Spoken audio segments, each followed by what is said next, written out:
Hey guys, welcome back to our channel. In this episode, I'm gonna walk you through the steps on how you can fix your Telegram background download not working.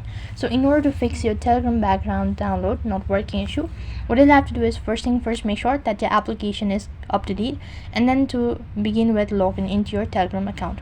So basically, in order to fix this kind of error, all you have to do is just follow the instructions.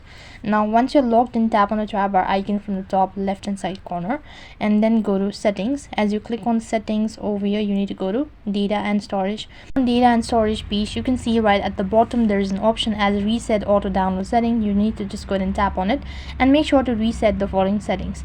As you've done that, you need to exit out of your Telegram application and then long press on your Telegram application and go to the app info icon, and here you need to go to storage and cache. Make sure to clear cache as well as storage, and along with that restart your device, and that's gonna fix. So in this way you can fix your Telegram background downloading not working issue.